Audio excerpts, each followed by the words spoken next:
Have you ever been judged before people even knew your name? Have you ever felt the weight of a stare that said, "You don't belong here," even when you've done absolutely nothing wrong? Imagine this. A bright young girl, just 17, boards a flight from Denver to San Francisco. She's full of hope, dreams, and pride, because her father's one of the most respected CEOs in the country. But within minutes, that pride turns into humiliation when an air marshal drags her out of first class not because she broke any rule, but because of the color of her skin. Now, imagine you're her father. You built an empire, you lead thousands, and yet, in a single phone call, you realize your daughter has faced the same injustice you fought your entire life to escape. What would you do? Would you stay silent and let it pass? Or would you risk everything, your name, your power, your peace, to stand up for what's right? This is not just a story about a flight gone wrong. It's a story about dignity, about how love can turn outrage into hope, and about one father's call that grounded not just an airplane, but an entire system of prejudice. Stay with me, because once you hear what happened next, you'll never forget it. If stories like this touch your heart, please like, share, and subscribe to our channel so you won't miss the next story that reminds us humanity still matters. The Denver sky was clear and cloudless that morning. The early morning sunlight streamed through the large glass windows, filling the kitchen with the scent of freshly brewed coffee. Ava Carter sat quietly at the kitchen table, a small laptop placed in front of her, the blue light reflecting off her youthful but thoughtful face. She was only 17, but there was something different in her eyes, a calmness and maturity beyond her years. Her father, Marcus Carter, was pouring coffee into a ceramic mug with the Orion Aerospace Systems logo. He looked at his daughter and smiled. "Have you checked your presentation?" Ava nodded, her voice soft but confident. "Yes, Dad. I just need to adjust a few solar charts. I want them to be more visible in the demo." Marcus raised his eyebrows slightly, the smile at the corner of his lips carrying a hint of pride. "You don't need to be too perfect. Ava, sometimes simplicity and sincerity make people remember longer than numbers." The little girl smiled, turning her mint teacup. "But I want everything to be perfect. They trusted me. I don't want to disappoint them." The father looked at his daughter. He saw in her the image of himself 20 years ago, steadfast, a perfectionist, and always eager to prove that people of color could lead in a world full of barriers. He said softly, "Ava, it's not what they think, it's who you are." At that moment, the kitchen was silent. Only the ticking of the wall clock and the faint sound of cars passing by outside could be heard. Marcus put on his suit jacket and adjusted his tie. He was tall, with a dignified presence and the deep eyes of a man who had been through many trials. He was one of the few African-American CEOs of a major aerospace technology corporation in the United States, Orion Aerospace Systems, which designs and manages safety control systems for major airlines, including Trans-Global Airlines. The airline Ava was flying with this morning, Denver to San Francisco, 3.5 hours, he said, his voice low and warm. "Uncle Alan will pick you up when you get there. They will take you to the convention center." Ava nodded. "I know, Dad." Marcus walked over and put his hand on her shoulder. "Ava, wherever you are, keep calm. Sometimes the world doesn't see you the way you want it to, but remember, you don't have to prove anything." Ava was silent for a long moment, then said softly, "I know, Dad. I just Sometimes I get tired of always trying twice as hard as everyone else." Marcus sighed, his voice slow, as if pouring each word into his son's heart. "I understand. But because of that, you will be stronger. Every time you walk into a room and people look at you like you're out of place, remember, it's an opportunity for them to relearn respect." Ava pursed her lips. "Dad, sometimes I wish they would just see me as a normal girl, not black genius or miracle kid, just Ava." Marcus smiled slightly, his eyes softening. There will come a day when people no longer need to use the word black before talent, just as no one will add female before the word leader. But that day will come thanks to people like you. Ava, she nodded. They were both silent for a while. The phone rang. It was the driver waiting in front of the house. Ava put her laptop in her backpack, checked her passport and e-ticket. Marcus looked at his daughter again, his eyes filled with a hint of worry that was hard to hide. "Remember to call me when the plane lands." "Yes, and you, don't forget. You deserve to be wherever you go." Ava smiled, the words sinking in. She walked out the door, the morning sun brushing against her beige coat. Marcus watched her, his daughter's shadow fading on the stone path. On the way to the airport, Ava looked out the window. The city was waking up. There were cafes open early, a few joggers, a few kids waiting for the school bus. Everything was strangely normal. She thought about the presentation she was about to give, a demonstration of a low-cost solar system that could power remote areas. She was excited, but also a little nervous. A voice came on the radio, the morning news about the stock market and the delayed flight on the East Coast. Ava listened without paying attention. She took out her phone and texted her dad, "I'm on my way to the airport. Thanks for the morning, Dad." A few minutes later, a response message appeared. "Proud of you. Ava, just be yourself."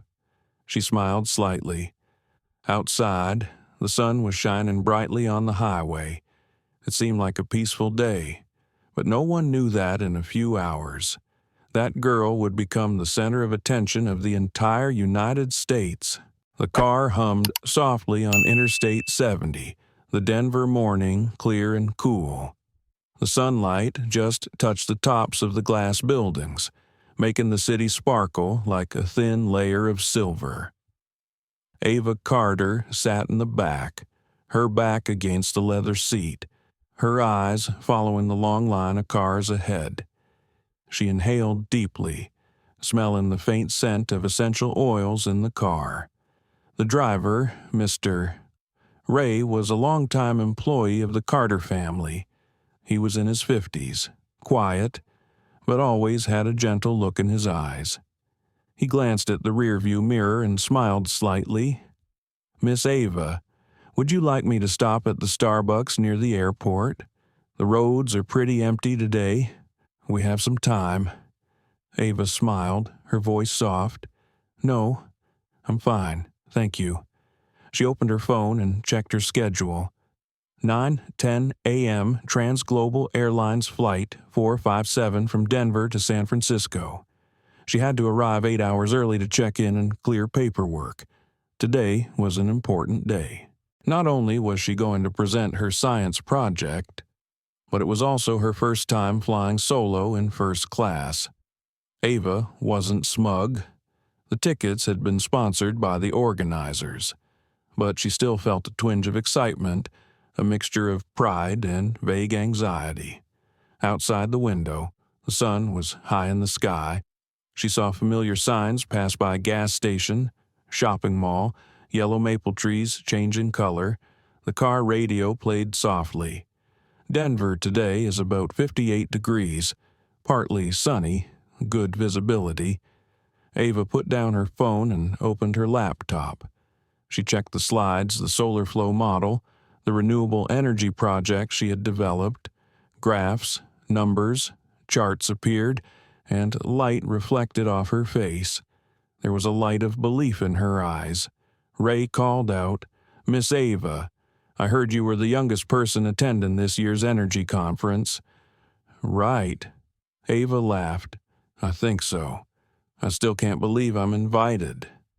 Ray chuckled. "You know, your father once told me, this girl is going to do what I dreamed of." He was so proud. Ava bowed her head slightly, emotion rising. She remembered this morning, her father's words echoing in her head, "You deserve to be wherever you go." She whispered to herself, "Dad, I will make you proud." The car turned onto the airport ramp. Planes lined the runway, gleaming silver in the sunlight. Inside the terminal, announcements blared softly from loudspeakers. Everything seemed familiar, but today, to Ava, it all seemed more important than ever. Ray stopped at the drop-off area. He got out and opened the door for her. "Have a safe flight." "Ava, thanks." "Ray, when I get back, I'll tell you about the speech." She smiled, waved, and pulled her suitcase into the main lobby of Denver International Airport. It was crowded, but orderly. Business travelers, tourists, flight attendants, everyone had a story. Ava walked through them, carrying her own beliefs. She lined up at the first-class check-in counter. The receptionist, a blonde woman, smiled warmly. "Good morning, Miss Carter. Are you traveling to San Francisco today?" Ava nodded. "Yes, ma'am." She handed over her e-ticket. The agent looked at the screen, his voice friendly. "You're in seat 2A, first class. Lucky seat." Ava laughed. "Hope so." The agent returned the papers. "Enjoy your flight. Miss Carter, boarding in 20 minutes." Ava thanked him and headed toward the security check. She got in line, took off her laptop, her shoes, her jacket. Everything was routine. She was used to people staring at her longer than usual, but today she tried to ignore it. As she passed through the scanner, the security guard, a middle-aged man, looked at her, then back at her boarding pass. He asked, "First class?" "Huh." Ava smiled slightly. "Yes, sir." He nodded, saying nothing more, but that look still made her feel a slight pang in her heart. She walked on, gathered her things, and sat down in the waiting area near Gate 12B. A little girl, about 6 years old, sat next to her mother in the seat opposite, smiling at Ava. She held up a pink Barbie doll and asked in a clear voice, "Where are you going?" Ava leaned down and answered softly, "I'm going to San Francisco." "Baby, is there Disneyland?" Ava laughed. "Yes, but I'm going there to work." She tilted her head. "What do you do?" Ava replied, her voice light as air. "I'm just trying to make the world a little brighter." The girl's mother smiled and nodded slightly. That made Ava feel better. She opened a small notebook and wrote a few lines. It all started with a small spark. "Don't let anyone extinguish it. Cheng Loa Vang Len. Transglobal Airlines Flight 457 now boarding for San Francisco. First-class passengers may board at Gate 12B." Ava stood up. She pulled her suitcase, took a deep breath. Her steps were slow and steady. She felt excited and nervous. A new journey was unfolding. As she stepped through the boarding gate, she looked up. The light reflecting off the fuselage made everything glow. As she entered the cabin, the light scent of wood and new leather surrounded her. Soft music played softly. Ava looked around, smiling at the flight attendants.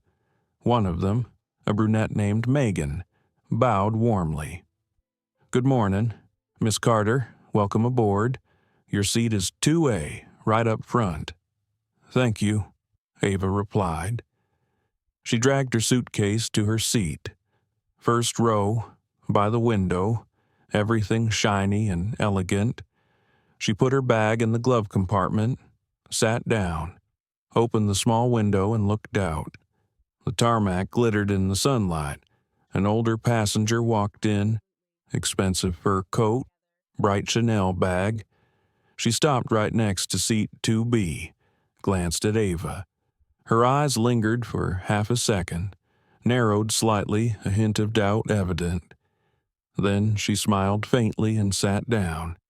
Ava said nothing. She just plugged in her headphones and turned on some jazz music. But there was a vague feeling in her gut. Something wasn't going to be as peaceful as it seemed this morning. The plane filled up, doors slammed shut, engines roared. Ava looked out the window, saw a thin strip of cloud in the distance. She closed her eyes, calming herself. Everything was fine. In 3.5 hours, she would be in San Francisco, standing on a stage, talking about her dream of clean energy for the world. Little did she know, within minutes, that flight would become a storm that would have the whole of America listening. The engine hummed softly under the cabin floor as Ava buckled her seatbelt. The air in the first class smelled of new leather and lightly roasted coffee. She took a deep breath, trying to calm herself. This was her first time flying first class, among people in expensive suits, shiny watches, and constantly lit phones. Everything seemed foreign, a far cry from any flight she'd ever taken. Flight attendant Megan walked by and placed a glass of orange juice on the table. Ava nodded slightly in thanks, her voice small but clear. "Thank you." Megan smiled, her eyes warm as if to say, "Take it easy. I'm fine here." Ava looked around. Next to her, Eleanor Whitmore had a fashion magazine open, her blue eyes scanning the pages, but occasionally glancing at Ava. Every time she did, Ava could feel a strange look in her eyes, not pure curiosity, but suspicion.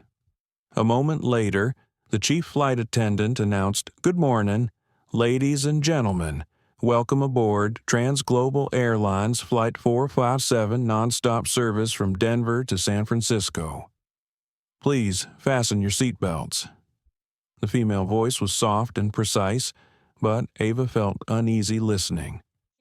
She opened her laptop, intending to edit a few lines on the slide. On the screen, a solar pattern appeared, orange and green streaks flashing. She focused on them to forget the feeling of being lost. "Mrs." Whitmore put down the magazine, her voice soft but harsh. "Excuse me, dear, are you sure you're in the right seat?" Ava looked up, momentarily stunned. "Yes, ma'am, 2A." She nodded slightly, her eyes narrowing. "First class right," Ava replied, trying to keep her voice calm. She smiled faintly, her eyes indifferent. "Oh, I see." Then she turned away, but it was clear the story was not over in her mind. Ava pursed her lips and tried to focus on her laptop screen. She didn't want to make a scene. She'd gotten looks like that many times in her life. At school, at conferences, in public. People looked at her as if she were in the wrong place, even though she knew she wasn't. The plane began to taxi down the runway. Ava looked up and out the window. The endless rows of lights flashed along the runway. She saw another plane take off, rise, and disappear into the clouds. She smiled. Soon, my turn. Captain Dawson announced, "Cabin crew, prepare for takeoff." The engine noise increased. The plane vibrated slightly. Ava closed her eyes, feeling the powerful movement as the plane lifted off the ground. She took a deep breath, feeling a surge of emotion. She loved this feeling, the feeling of leaving the ground, of starting a new journey. When the plane reached a stable altitude, the flight attendant served breakfast: white porcelain trays, warm bread, soft butter, fresh fruit. Ava gently opened her napkin, intending to take a bite, but a look from the side made her stop. Mrs. Whitmore put down her knife and fork and tilted her head to look at her. "Are you traveling alone?" Ava nodded. "Yes, ma'am." "Business or family trip?" "Business," Ava replied. She raised her eyebrows in disbelief. At 17, Ava smiled. "I'm presenting a project at the Green Tech Conference." She chuckled, her voice laced with sarcasm. "Oh, really, that's ambitious." Ava nodded. "Yes, I suppose so." The atmosphere between them became tense. Ava tried to smile, but her heart began to clench. The words seemed harmless, but they were filled with prejudice. Mrs. Whitmore turned to the receptionist and called out softly, "Excuse me, could I have another coffee?" The flight attendant nodded. When Megan was gone, she looked back at Ava, her voice low enough for the person next to her to hear. "You know, I've traveled a lot, but it's rare to see diversity up here." Ava was silent. She didn't want to react. Her father's words echoed in her head. "Keep calm. Respect doesn't need shouting." She took a deep breath and nodded slightly. "I'm sure that'll change soon." She smiled, but did not answer. The cabin was silent for a few minutes. The engine hum was a lullaby, but inside Ava, an indescribable feeling was spreading: sadness, anger, and a desire to keep quiet so as not to be misunderstood. She looked out the window. The sunlight was blinding. The question echoed in her mind. "Why do people think I don't belong here just because of the color of my skin?" Flight attendant Megan returned, handed Mrs. Whitmore her coffee, and then asked Ava quietly, "Everything okay, Miss Carter?" Ava nodded, a thin smile. "Yes, thank you." But Megan's eyes flashed with worry. She sensed something was wrong with the atmosphere. As Megan left, Mrs. Whitmore picked up the phone. Her movements were quick, decisive. She spoke softly, in a whisper, but Ava caught a few words: unusual passenger, recording people. Ava's heart raced. She knew what this could lead to. She put the phone down, smiling faintly as if nothing had happened. Ava felt her hand tremble slightly. She didn't know why, but she knew something was coming, something unpleasant. She tried to focus on the laptop. The words on the screen faded before her eyes. Everything in the cabin seemed to slow down, except for the distant sound of the engines. Suddenly, another passenger, a man sitting in row 3C, turned and whispered to Mrs. Whitmore. Ava couldn't hear clearly, but she saw them look at her, then nod slightly. A chill ran down her spine. Megan returned, checking on the passengers. As she approached, Ava asked softly, "Is everything all right?" Megan looked at her, her voice reassuring. "Yes, everything's fine." But her eyes said otherwise.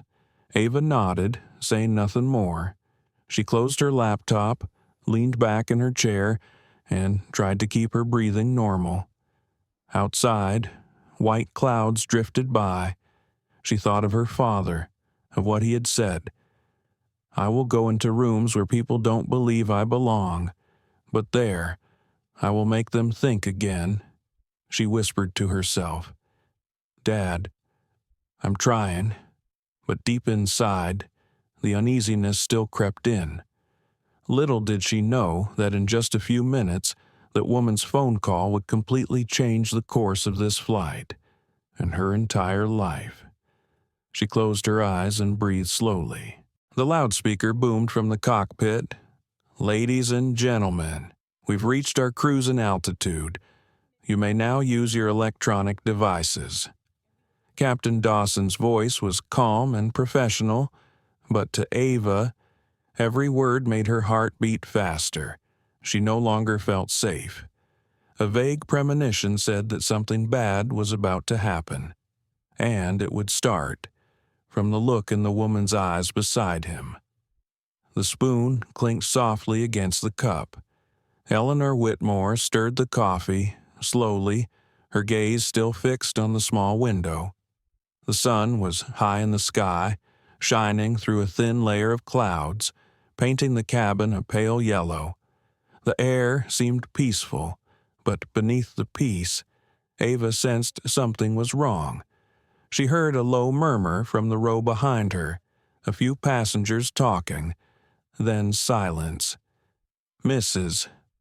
Whitmore set down her coffee cup and tilted her head slightly to look at Ava. The look was cold and long, as if assessing. Ava could feel the heaviness in the air. She spoke, softly but clearly.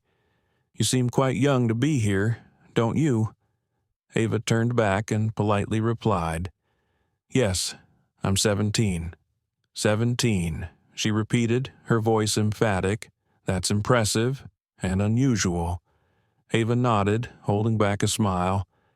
"I'm attending the Green Tech conference. I was invited to present my project." She leaned forward slightly, looking genuinely surprised. "Oh, you must be very talented." The words were light as a breeze, but there was an unmistakable layer of sarcasm behind them. Ava just smiled, trying to ignore them. She didn't want to attract attention, just wanted the flight to pass peacefully. But Mrs. Whitmore didn't stop. She took a sip of coffee, then asked, "And where are your parents? Dear Shirley, someone so young shouldn't be traveling alone in first class." Ava took a deep breath, keeping calm. "My father is working. He couldn't come." She nodded, her lips curling slightly. "I see. Must be a very generous father." Ava understood what she was implying. She simply replied, "He worked hard for it." A few passengers nearby began to notice. They glanced over, then turned away, pretending not to hear. No one wanted to get involved in such a conversation.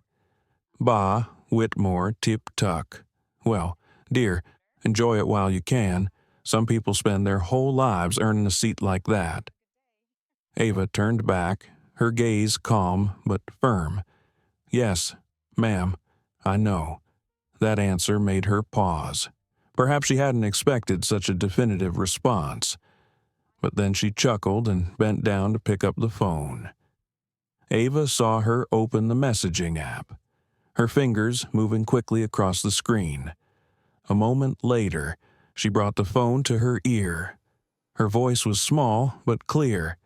"Yes, I'm on the flight now. There's a young girl here, seat 2A. Something about her feels off.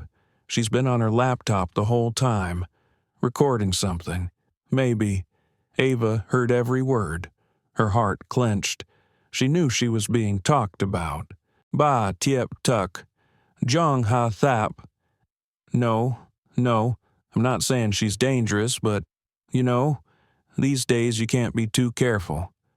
The words were like a small knife, sharp and cold. Ava turned around, her eyes surprised and hurt. "Excuse me, ma'am, are you talking about me?" She raised her head slightly and smiled faintly. "Oh, don't be silly. I was just making a call." Ava was silent. She looked her mother straight in the eye, then looked away. She knew that no matter what she said, people would only see what they wanted to see. 5 minutes later, Megan, the young flight attendant, walked in. Her expression was a little strained. "Miss Carter, is everything all right?" Ava nodded, forcing a smile. "Yes, everything's fine." Megan looked at Mrs. Whitmore, then back at Ava. She understood what was going on, but as a flight attendant, all she could do was remain neutral. Mrs. Whitmore put the phone down on the table and said calmly, "I just thought you should know. This young lady has been acting suspiciously. She's been typing nonstop, and I think she took a picture of me." Ava turned. Her voice choked. "I didn't take any picture, ma'am."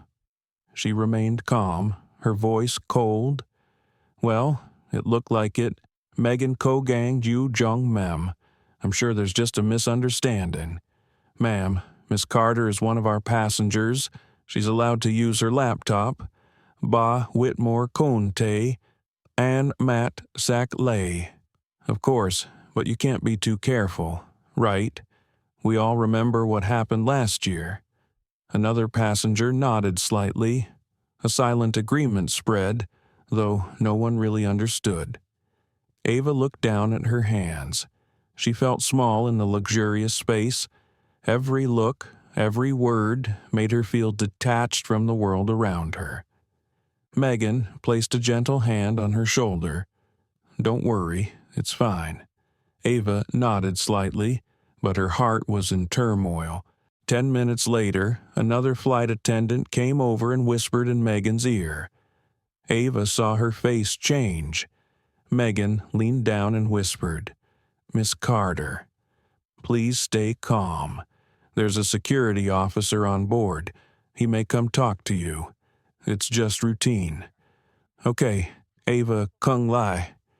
Because of what she said, Megan didn't answer, just pursed her lips. "Just stay calm." Ava turned to look at Mrs. Whitmore. She was sipping her coffee, her eyes as if nothing had happened. Time slowed. Ava could hear her heart pounding. She had no idea what to do but wait. Outside, the sky was a deep blue. The clouds stretched on endlessly. She looked down and saw her hands trembling slightly. A small click sounded from behind.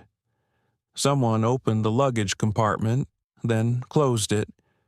Footsteps echoed down the aisle. A man in a navy blue jacket walked forward.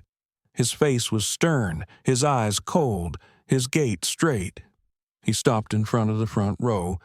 Ava looked up, her eyes catching the small name tag on his chest. D. Collins Air Marshal. The air in the cabin seemed to freeze. Mrs. Whitmore leaned back slightly, her voice soft but audible. "Oh, officer, over here." Ava took a deep breath. Her father's words from this morning echoed in her head. "Keep calm. Ava, when the world tests you, let calm be strength." She closed her eyes for a second, then opened them, her gaze determined. Air Marshal Collins stopped right in front of her, his voice low and decisive. "Miss, I need to ask you a few questions." No one said anything more. All eyes in the first-class cabin were on the young woman who, just a few minutes ago, had been quietly preparing for her presentation. Ava swallowed. She knew this was just the beginning of the storm. The atmosphere in first class was tense as soon as Air Marshal Daniel Collins appeared. He was tall, his black hair streaked with silver, his face serious but not cold. He stood straight, his eyes looking at Ava, then at Mrs. Whitmore. It only took a few seconds, but to Ava it felt like minutes. She felt her breathing become heavier. The other passengers began to notice, some murmuring softly, some pretending to read but still watching. "Collins, Cat Tiang, Gyeong Tram, Va Ra. Miss, I just need to ask you a few questions. Could you please step into the aisle with me?" Ava took a deep breath. She didn't want to make a scene, but she also didn't want to be treated like a criminal. She tried to stay calm. "Can I ask what this is about?" Collins didn't answer right away. He flipped open his Air Marshal card in his leather wallet, his voice professional. "We received a report of suspicious behavior. I'm sure it's just a misunderstanding." Ava heard the words suspicious behavior clearly. She glanced at Mrs. Whitmore, who was still sitting there, still holding her coffee cup. She no longer looked at her, just stared straight out the window, feigning indifference. Ava put her hands on the table and stood up. Her voice was small but steady. "All right, I'll come with you." Megan stepped back, concern evident on her face. "Officer, she's a minor. Maybe we can just talk here." Collins nodded slightly. "Fair enough." He gestured for Ava to sit down, then bent down to her eye level. "Do you have any ID?" Miss Ava took out her wallet, pulled out her student ID, and an invitation to the Green Tech conference. "Here, I'm going to San Francisco for a presentation. I'm part of a youth innovation program." Collins looked closely and nodded slightly. "All right. And the laptop you're using, it's mine. Ava Jap. I was working on my slides." He looked at the screen, seeing only charts and graphs of solar power. His eyes softened, but his voice remained calm. "You understand, we have to check when a passenger raises concern. Ava que quoi. Nu quoi me moi. I understand. But it feels like she raised concern just because of what I look like." Collins was silent. He did not deny it, but his eyes showed a hint of guilt. "I can't speak to that. Miss, my job is just to make sure everyone's safe. Megan Len Tieng, Jong Mem, officer. I've been with her since boarding. She's been calm and polite the whole time. I don't believe there's any threat. Collins Gat Ni Roe Ki Sang Ba Whitmore. Ma'am, could you confirm what exactly made you concerned?" She raised her head, her voice soft but sharp as a knife. "Well, officer, she's been typing constantly and glancing around. I thought she was recording. You never know these days. And honestly," she hesitated. Something about her just felt out of place. There was a long pause. Megan closed her eyes and exhaled slowly, as if trying to contain her frustration. Collins looked at her, then at Ava. In that moment, the truth was almost clear, but he stuck to the process. "All right, ma'am. Thank you for reporting." Ava felt a lump in her throat. She wanted to say something, but knew anything she said would be taken the wrong way. She looked at Collins, her voice small but firm. "Officer, I've done nothing wrong. You can check everything I have." He nodded. "That won't be necessary." "I believe you." A few passengers murmured. A man sitting in row 3C whispered to the person next to him, "That's what happens when people bring politics into flying." Ava heard. She turned away, trying to hold back her tears. She was filled with mixed emotions, anger, hurt, and exhaustion. She was only 17, yet again in the midst of a prejudiced adult world. Megan placed a gentle hand on her shoulder. "It's okay. Just breathe." Ava took a deep breath, her voice shaken slightly. "This isn't okay." Collins heard. He raised his head, looking straight at her. "You're right. It's not. But let's just make sure this doesn't get worse. All right?" He spoke softly, but there was sincerity in his voice. Ava nodded. Collins turned and walked slowly down the aisle. Mrs. Whitmore remained upright, her eyes unfocused. As he passed, she whispered, "You never know, officer. These things can be dangerous." Collins paused for half a second. He said nothing, just looked at her for a long time. The look made her pause slightly. When he left, the air in the cabin was still thick. No one said anything more. Ava sat still, Her hands clasped together, her lips moved, as if to say, "Stay calm, Ava, stay calm." Megan poured her a glass of water.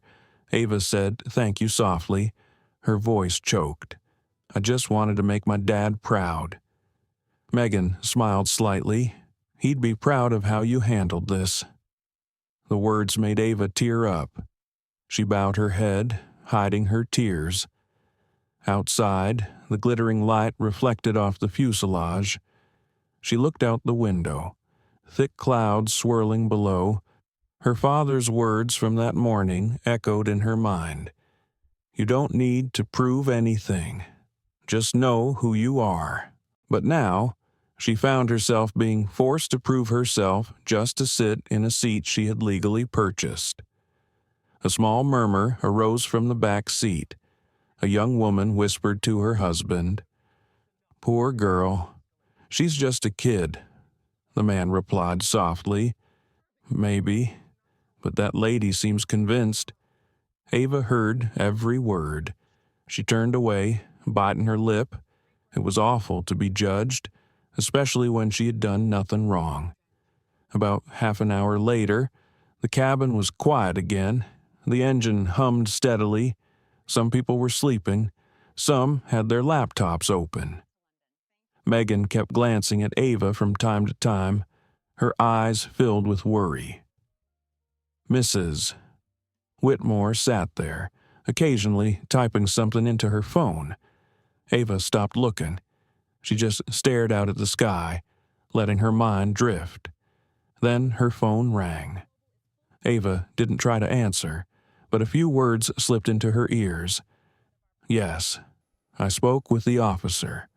She's still here. No, I don't feel safe."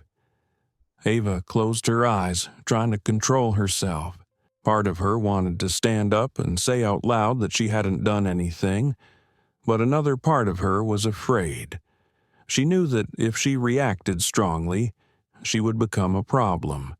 She was silent, but inside, a small flame began to burn, the flame of self-respect and the desire to be seen for who she was. As Megan passed by, she asked softly, "Megan, what happens if someone refuses to calm down?"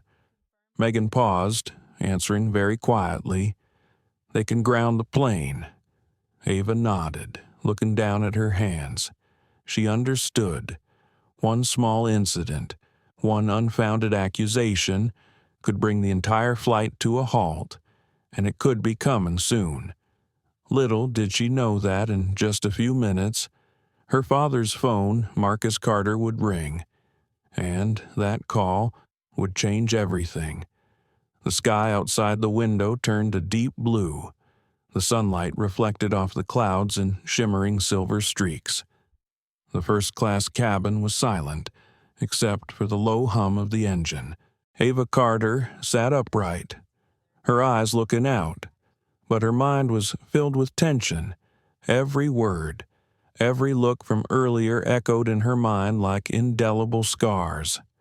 A small click sounded. The middle compartment door opened, and Air Marshal Daniel Collins turned around. He walked slowly, his eyes focused, his voice carrying the familiar authority. "Miss Carter, I'm sorry, but I'll have to ask you to step into the galley with me." Ava turned and calmly asked, "Did something happen?" "Collins Gatna, we just need to clarify a few things. It won't take long." Megan stood nearby, her face pale. "Officer, please, she's just a teenager. This is unnecessary." Collins inclined his head slightly, his voice low but firm. "Ma'am, please return to your station." Ava knew she couldn't avoid it. She stood, the passenger's eyes on her.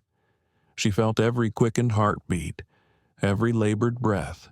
She followed Collins down the narrow aisle to the small area at the back of the first-class cabin, where the engines were louder but less noticeable.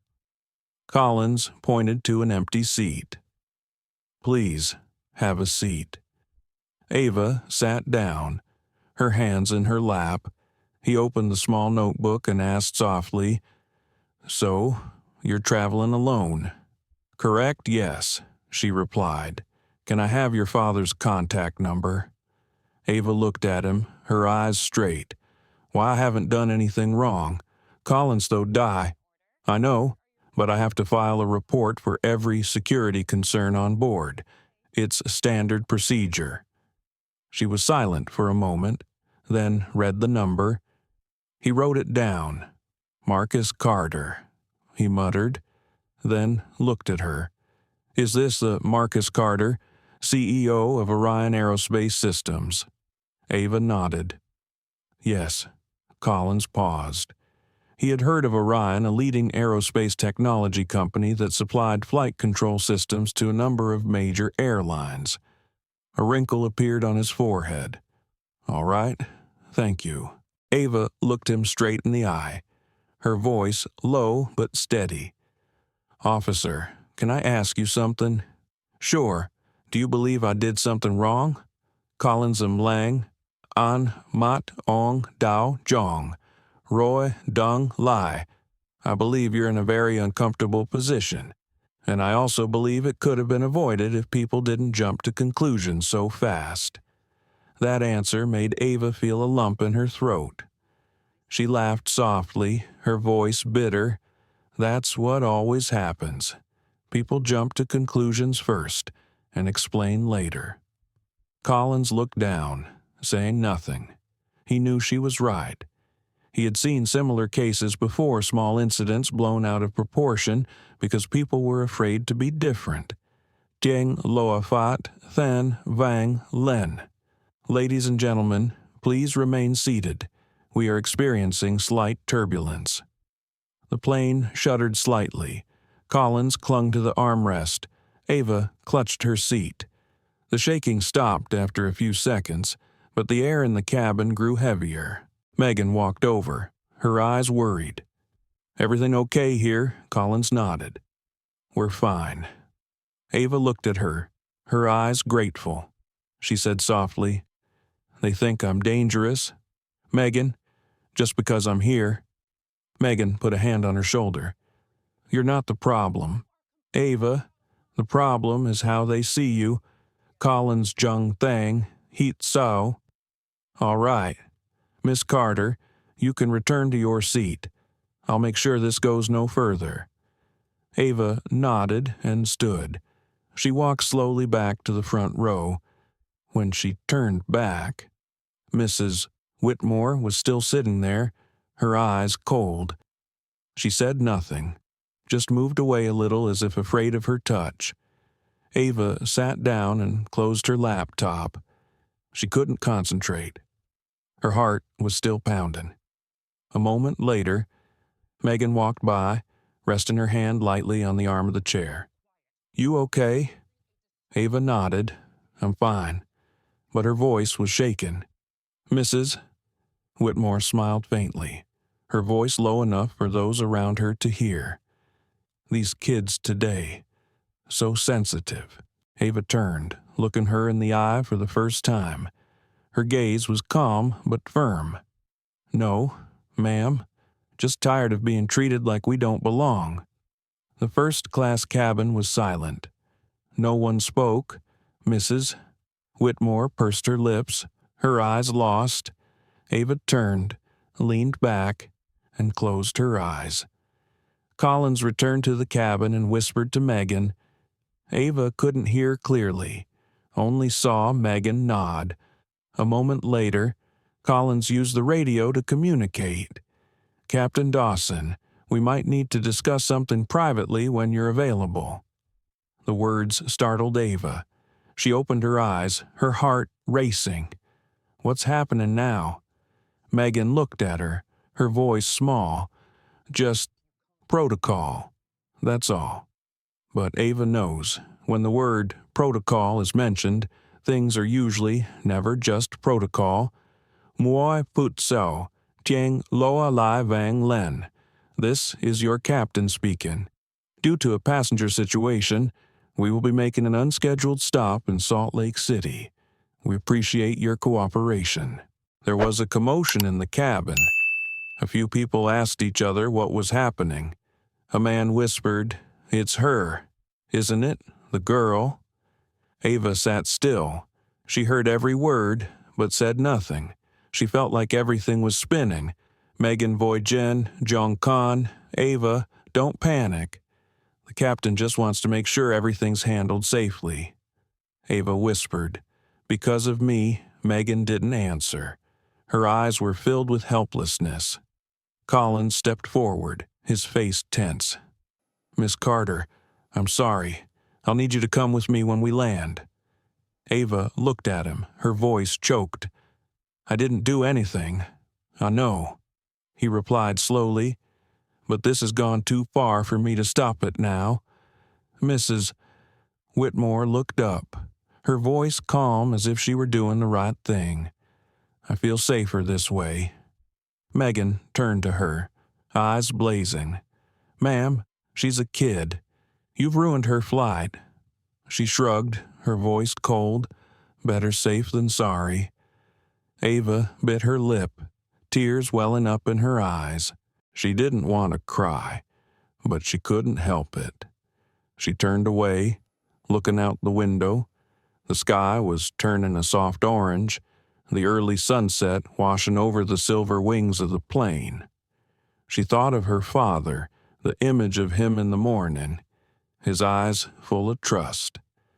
"I don't need to prove anything, just know who I am." Now she has to prove herself not in terms of talent, but just to stay in a paid seat. As the loudspeaker blared, "Prepare for landing." Ava closed her eyes. A tear slid silently down her cheek. Up ahead, Collins was on the radio. His voice was stern. "Air Marshal to ground security. Prepare to meet Flight 457 upon landing." Megan stood back, her fists clenched. She knew this was wrong, but she couldn't help it. Ava opened her eyes and looked out at the fading sunset. She whispered, almost to herself, "Daddy, I'm not scared, but I'm tired." The plane began to descend. Below, the lights of Salt Lake City twinkled like countless stars. But, to Ava, the lights no longer looked beautiful. They meant only one thing: she was about to be ripped from the ordinary world because they didn't believe she deserved to be there. The plane lurched, then slowly descended. Through the window, the sunset stretched across the Wasatch Mountains, the snow-capped peaks reflecting a brilliant orange. Inside the cabin, no one spoke, only the wind whistling through the fuselage and the loudspeaker cabin crew. "Prepare for landing." Ava Carter sat still, her hands clutching her seatbelt. There were no more tears, only emptiness. Megan stood in front of her, her eyes looking worriedly at her, then at Air Marshal Daniel Collins, who was talking to the captain on the radio. Eleanor Whitmore sat upright, her face impassive. Her coffee cup had long since cooled, but she held it in her hand as if it were a testament to her control. Megan leaned down and whispered, "Ava, when we land, they might ask you to leave the plane. Don't react, okay? Let them speak first." Ava nodded slightly. Her voice was barely audible over the hum of the engine. "I understand." The plane touched the runway. There was a long screech, and the brakes forced everyone forward. The turn signals came on. The captain's voice was calm but unfamiliar. "Welcome to Salt Lake City. For security reasons, please remain seated until further notice." Ava looked up. No one stood up. No one knew what was happening. The door opened. 2 airport security officers entered, followed by a man in a black suit with a security director badge. Collins stepped forward to greet them, speaking quietly. Then he turned back to Ava. "Miss Carter, I'm going to need you to come with us." She swallowed, her voice choking. Am I under arrest, Collins K. Lak Jiao? No, but you'll need to answer a few questions. Megan stepped forward, her voice harsh. She's 17. This is insane. The security guard looked at her, his voice stiff. Ma'am, please step aside. Ava took a deep breath. She unbuckled her seatbelt and stood up. The air in the cabin was thick. Eyes followed her, some curious, some pitying, and a few unchanging, suspicious ones. Mrs. Whitmore raised her head and spoke softly, as if giving advice to the crew. Thank you for keeping us safe, officers. That made Ava want to turn around. She wanted to say something, but Megan put a hand on her shoulder and shook her head. Don't. Not now. Ava nodded, then walked away. Her shoes echoed on the cabin floor, steady and soft. But with each step her heart dropped another beat. When she reached the cabin door, the cold Utah afternoon air hit her face. She closed her eyes for a moment, then opened them. Down the stairs. 3 police cars were parked side by side, their lights flashing red and blue. Collins walked beside her, his voice low. I'm sorry, Ava. This wasn't supposed to happen like this. She turned, her voice hoarse. Then why didn't you stop it? Collins did not answer. He remained silent. They stepped off, the flashing police lights reflecting off the silver fuselage. A security guard held up a hand. This way, please. Ava paused. Can I call my dad? The other man looked at Collins. He nodded slightly. Let her. Ava pulled out her phone. Her hand shook as she dialed. It rang. 1, 2. Then a familiar voice said, Ava, are you here yet? She bit her lip, trying to keep her voice calm. Dad, I'm in Salt Lake City. Salt Lake City. I flew from Denver to San Francisco. What's going on? Her voice broke. Dad, they said I was suspicious. They took me off the plane. There was a long pause. Then Marcus Carter's voice dropped, cold as steel. Give the phone to the person in charge. Ava looked at Collins. He hesitated, then reached for the receiver. This is Air Marshal Collins speaking. On the other end of the line. Marcus's voice was calm and slow, each word heavy as lead. Officer Collins, this is Marcus Carter, CEO of Orion Aerospace Systems. Your airline runs on software my company maintains. Tell me exactly why my daughter was removed from your aircraft. Collins Jung Thang, Nuat Khan. Sir, there was a passenger complaint. We're following security protocol, Marcus Katngang, Gyeong Ong Tram Va Ngui Him. Your protocol just humiliated a 17-year-old black girl who did nothing but sit in her assigned seat. Do you realize who you're talking to, Collins, though, man? Mr. Carter, I understand, but do not interrupt me, Marcus said, his voice lower, each word coming directly through the speakerphone. I want the names of the captain, the lead flight attendant, and whoever authorized this landing, now. The air around them froze. The security guards looked at each other, none daring to speak. Collins faltered. Sir, I'll have to contact my supervisor. Do that, and while you're at it, remind your airline that Orion controls 90% of their autopilot maintenance system. You have 30 minutes before every transglobal aircraft in the sky goes into diagnostic lockdown. The words were like a bolt from the blue. Collins stiffened, his eyes filled with panic. Mr. Carter, please Marcus Tiep Tuk, Yong Ong Ne Lanva Tuyet Joy. I want my daughter treated with the same respect you would give to any executive's child. Escort her to the nearest lounge, now, and put me on speaker. Collins looked around, then did as he was told. He placed the phone on the table and turned it on speaker. Marcus's voice echoed in the silence. "This is your chance to fix what you broke. You humiliated my child in front of strangers, forced an emergency landing, and violated every ethical policy your company claims to uphold. I will not allow this to go quietly."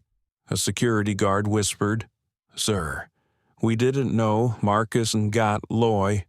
That's the problem. You never know until it happens to the wrong family." Ava stood still, tears streaming down her face. But this time they were not tears of fear. They were tears of pride and emotion as she heard the steady voice of her father, the man who had taught her that there is strength in silence, but that sometimes justice must be spoken. Marcus spoke more slowly, softer, but no less sharply. "My daughter deserves an apology. From your captain, from your airline, publicly." Collins nodded, his voice low. "Yes, sir? Good. Marcus Noy. Now I want her back on the next available flight in first class, with a senior representative escorting her, and I'll expect a personal call from your CEO within the hour." Collins bowed his head and said nothing. Ava hiccuped slightly. "Dad, I'm fine. Don't be mad anymore." Marcus softened his voice, the fire in him fading. "No, Ava, you're not okay, but you're strong, and I'm proud of you. They messed with the wrong guy. Baby." Outside, the sun had set. The airport lights came on, reflecting off the tears on Ava's cheeks. She smiled. In that moment, she knew that no matter how prejudiced the world was, her father was always the safest place. An employee approached, his voice low. "Miss Carter, please follow me to the lounge." Ava nodded, turning to Collins. "Thank you for at least listening." He nodded, his expression a mixture of regret and fatigue. "I'm sorry this happened," she replied softly. "I know." As they walked away, Megan watched from a distance, her eyes filled with tears. She whispered, "She handled it better than any of us could." Ava walked slowly down the lit hallway, the phone still in her hand, her father's voice still ringing on the other end. His voice was warm, though tired. "Ava, listen. Everything you've been through, you're going to turn it into strength. They won't forget the Carter name." She smiled through her tears. "I won't let them forget. Dad." The VIP lounge at Salt Lake City Airport was strangely quiet. The light from the ceiling lamps fell on the ash-gray leather seats, reflecting on Ava Carter's tired face. She sat in a chair by the window, looking out at the tarmac, where Transglobal Flight 457 was still parked in the dim light in the distance. Technicians were walking around the fuselage, a few maintenance vehicles parked nearby. Everything looked normal, but Ava knew nothing was normal anymore. She took a deep breath. The scent of coffee wafted through the air, and the airport loudspeakers echoed in the distance. Beside her, a young female employee placed a glass of water on the table, her voice gentle.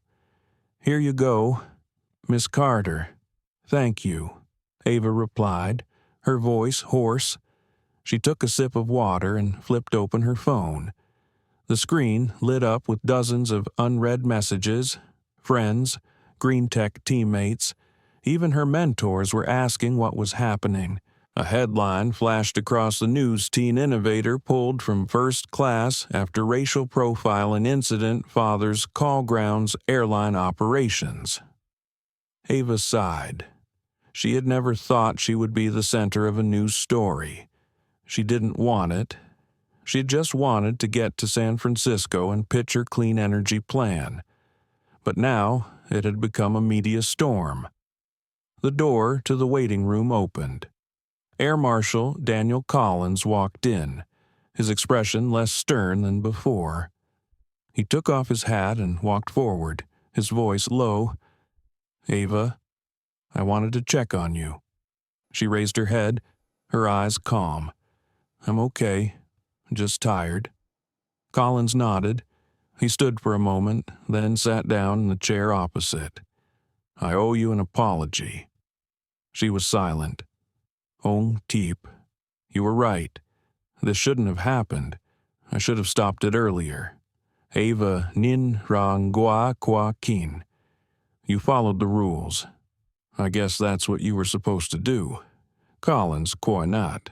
Sometimes, following the rules means breaking someone's spirit. I've been in this job long enough to know that." Ava turned back, her eyes softening. "Then why stay?" He thought for a moment and then spoke slowly. "Because if people like me leave, there'll be no one left to stop the worst from happening." She nodded slightly. "I get that." There was a long silence. The loudspeaker announced the departure of the flight to Chicago. Collins looked at Ava, his voice hoarse. "Your father's call. It shook the entire company. The captain's been grounded for investigation. The passenger who reported you is being interviewed by the FAA, Ava Keenum Matt. I didn't want that. I just wanted it to stop. Sometimes, Collins Noy, the only way to stop it is to show people what it looks like when they cross the line." That made Ava think. She turned to look at him, her voice soft, almost a whisper. "Do you think they'll remember this next time Collins Langji? Some will, some won't. But the world will talk about it. And that's how change begins." The door opened again. Megan walked in, her face worried, then relieved to see Ava was okay. She quickly walked over and hugged Ava. "Oh my God, sweetie, I'm so sorry. I tried to stop it." Ava smiled weakly. "You did more than anyone else. Megan and Goy Zhuang, though Ra. The company's in chaos right now. The stories everywhere. Social media's exploding. People are furious. Collins Gate, nay. Mr. Carter has a lot of influence. When he speaks, people listen. Ava kamim bon. He didn't yell at me. He just sounded disappointed. Not in me, but in the world." Megan looked at her sympathetically. "Your dad sounds like a good man. He is Ava Noy, Jong No. He taught me to stay calm even when everything feels unfair." She was silent for a moment, then asked, "What about Mrs. Whitmore Collins, Jop, Jong Ko? She's still at the airport, refused to speak to the press, said she was misunderstood." Megan chuckled. "Of course she did." Ava said nothing. She was no longer angry, only tired. She realized that anger did not change the world, but facing it bravely could. Her phone lit up again. A text from her dad. "Flight arranged. Executive escort on the way. Proud of you. Rest." She smiled slightly, the screen reflecting her still wet eyes. Megan saw and said softly, "You're lucky to have him. Ava Gat Jiao. I know, but I also know I have to fight my own battles someday. Collins Jung Day. If it helps, I'm writing a report that clears you completely, and I'll include my personal statement about what really happened." Ava looked at him. "Thank you." He nodded, then walked out of the room, his posture a bit heavy, as if carrying a part of guilt. Ava sat still, watching the city lights reflect on the glass. Outside, a light snowfall began. The flakes fell to the lit street, melting like broken memories. Megan Noi K. You know, maybe this story will change something. Ava K. Koi. Maybe. Or maybe it's just another headline. Either way, Megan Noi, people will remember your face, not as a victim, but as someone who stood tall. Ava turned and looked at her for a long time. I don't feel tall. I just feel seen. For once. The silence that followed that sentence lasted a long time. They both just looked out, where the night sky was filled with the lights of the airport. A moment later, a man in a suit walked in. "Miss Carter, I'm Mr. Jensen, TransGlobal's regional director. I'm here to personally escort you to your connecting flight." Ava stood up. He continued, his voice professional. "Our CEO has issued a public apology, and we've arranged a private cabin for you. Mr. Carter will be waiting in San Francisco." Ava nodded, saying nothing. Megan stood up and hugged her again. "You take care."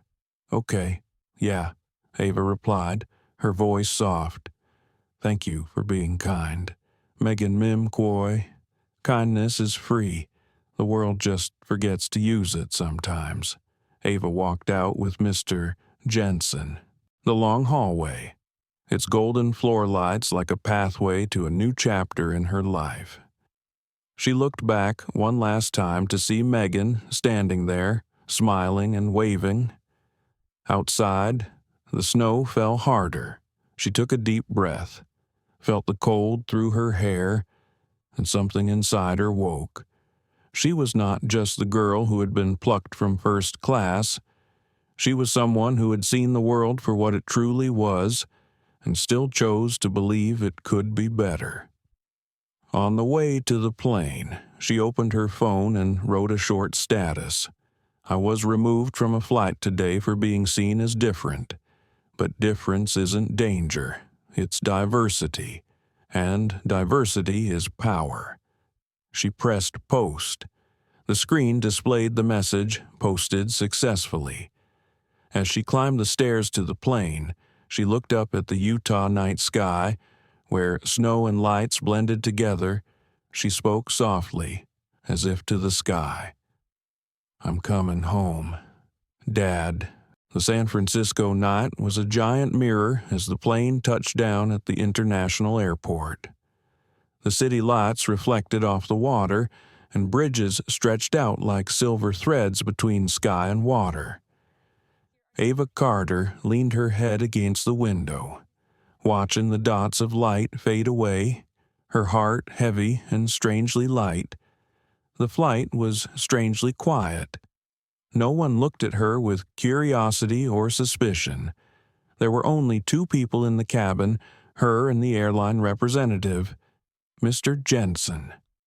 As the plane's wheels touched the runway, Ava felt her heart pounding.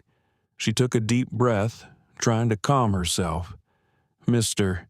Jensen turned to her, his voice low but sincere.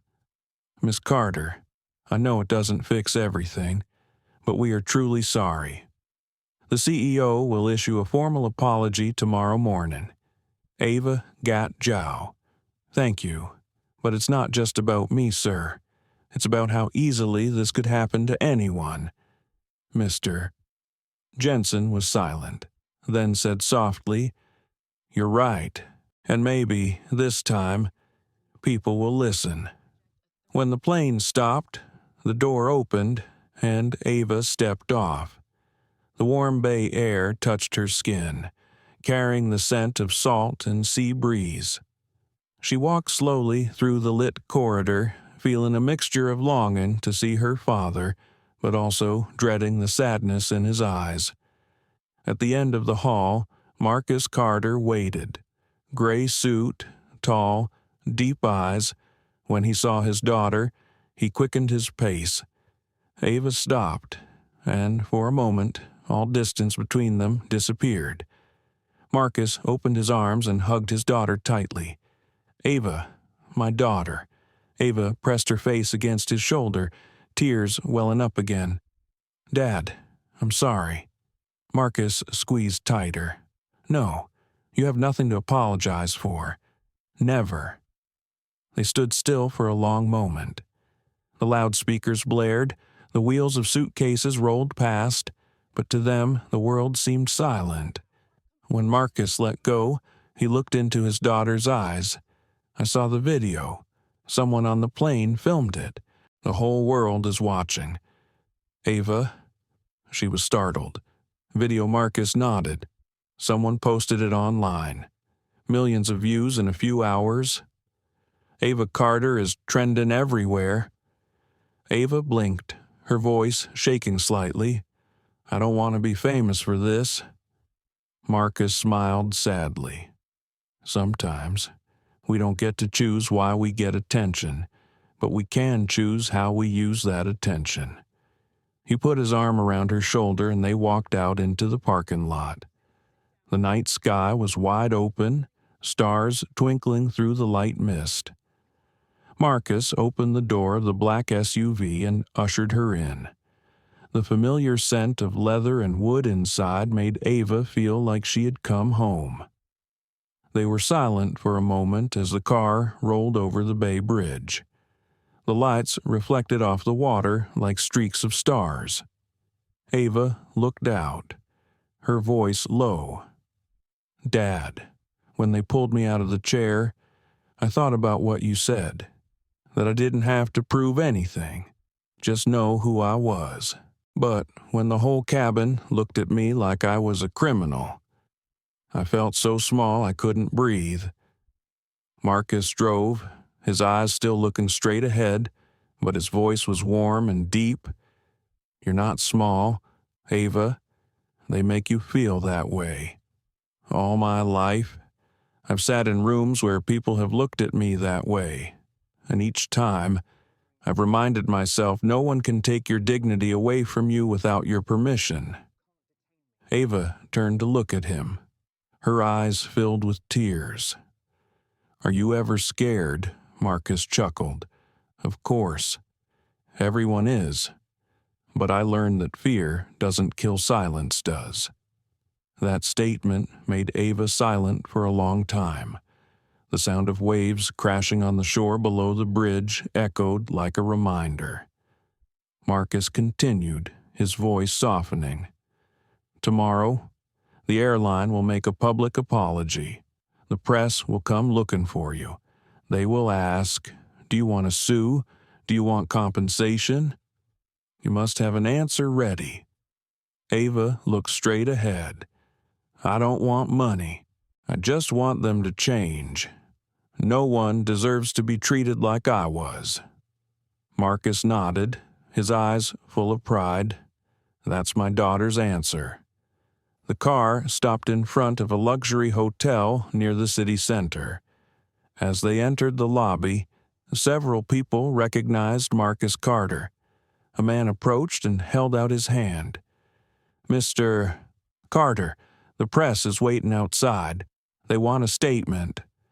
Marcus looked at his son, then turned and said briefly, Tomorrow, not tonight. He held Ava's hand and walked towards the elevator. In that luxurious space, amidst the sparkling crystal lights, Ava still felt her heart beating fast. She said softly, I'm afraid that people will only remember this and forget who I am. Marcus turned, smiling slightly. Then let them know who you are, not by fighting them, but by standing up for yourself. The elevator opened. The suite was large, with glass doors overlooking San Francisco Bay.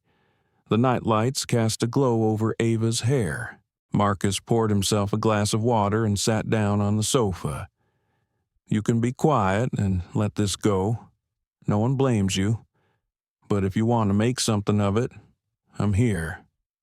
Ava sat down beside him, looking down at the table.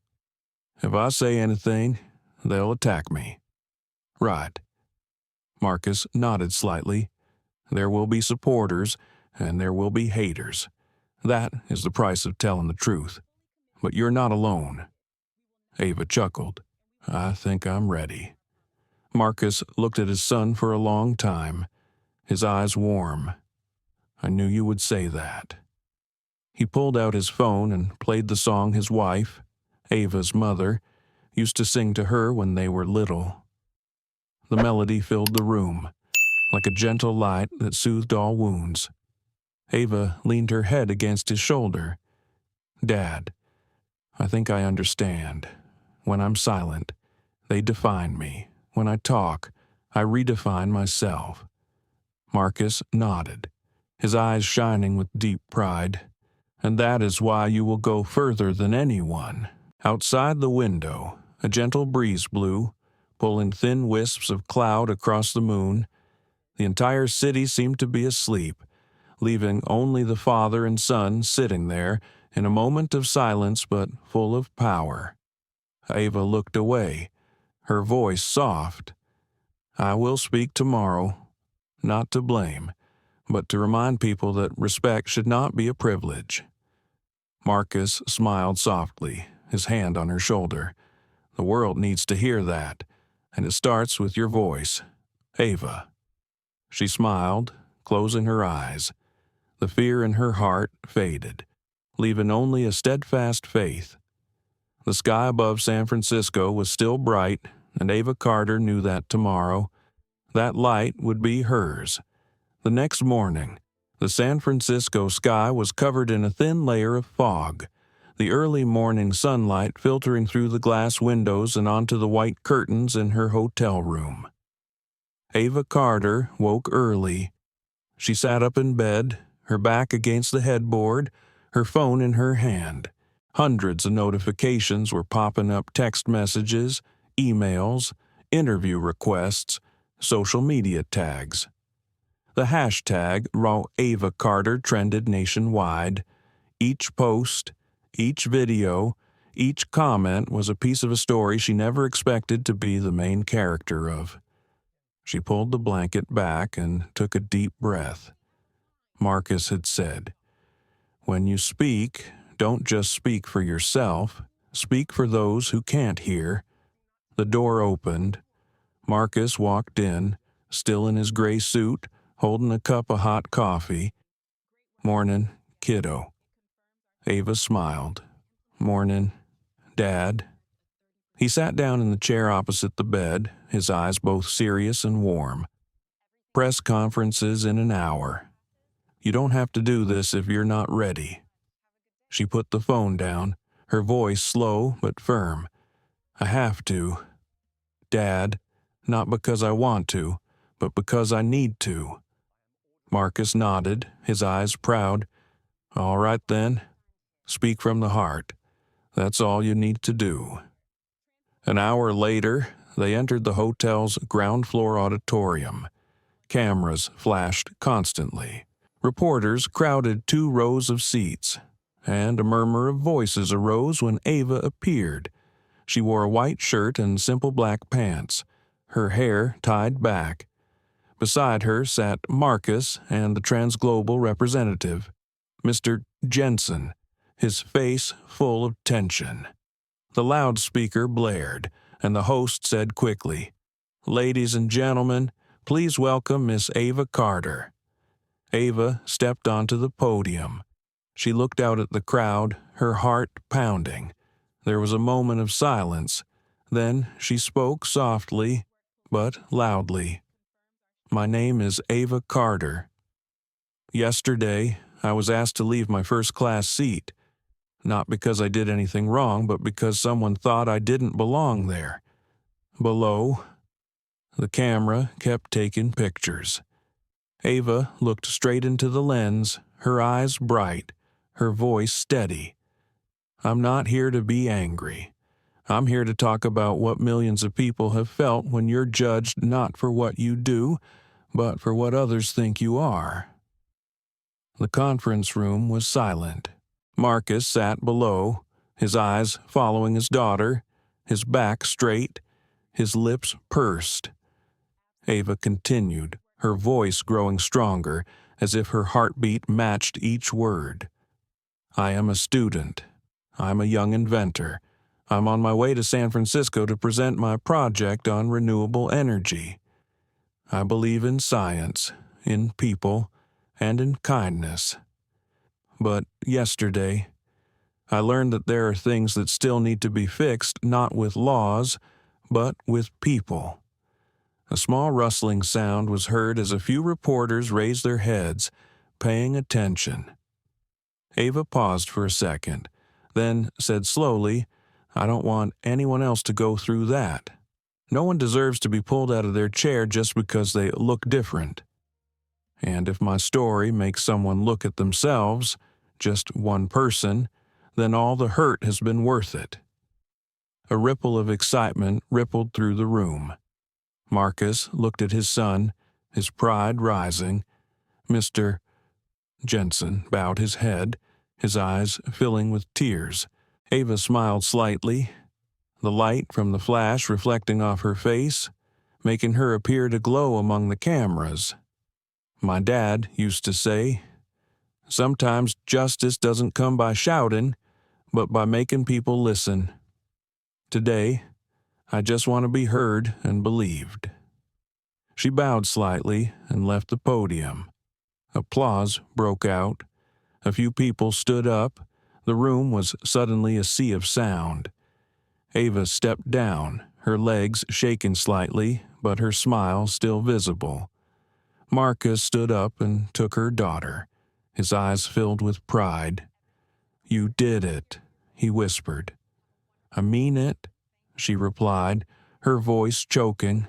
He smiled, and that was enough. As they emerged from the conference room, dozens of reporters rushed in. Lights, microphones, shouts of her name, all of it. But Ava remained calm. She knew, from that moment on, the story was no longer hers alone. Outside, the sunlight was stronger. She closed her eyes for a moment, feeling the warmth of the sun on her skin. A light breeze blew, carrying the salty scent of the San Francisco Bay. Marcus turned to his son, his voice soft. "Ready for the media blitz?" Ava laughed. "I don't know, but at least I'm not scared anymore." Marcus's phone rang. He looked at the screen and handed it to his son. "It's Orion's PR team." Ava picked up. A woman's voice said, "Ava, the speech went viral. Every news outlet's sharing it. CNN just called it the voice of a new generation." She chuckled. "That's surreal." The other woman continued, "We're proud of you, Ava. The world needed this." Ava thanked him and hung up. She looked at her father, her eyes filled with surprise and emotion. "Dad, I just said what I felt." Marcus laughed, putting his arm around his son. That's exactly why they listened. The father and son walked towards the car. Each step echoed in the sunlight, no longer the sound of fear, but of strength. As they pulled into the parking lot, a group of high school students standing nearby recognized Ava. A girl about 16 ran up, her voice trembling. "Are you Ava Carter? I watched your video. You were amazing." Ava paused. She bent down and smiled. "Thank you." She continued, her voice sincere. "You made me feel like I belong somewhere too." Ava took her hand. "You always do." The answer brought tears to her eyes. Ava stood up and watched the group of students walk away, a strange feeling rising in her heart. Not pride, but relief. Marcus stood beside her, his voice deep. "That's what change looks like. Ava, it starts small, but it spreads." She nodded, saying softly, "Then I want to keep spreading it." That afternoon, as they drove along the coast, the wind blowing through the windows, Ava checked her phone again. Millions of comments flooded her timeline. Some were supportive, some were dismissive, but amid them all was a new energy, sincere, strong, hopeful. She looked out to sea and said softly, "I think I found my voice. Dad." Marcus smiled, his eyes shining with conviction, and the world finally heard it.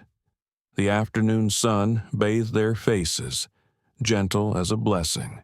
The waves lapped the shore, carrying a steady sound, like the heartbeat of a story not yet finished but forever changed.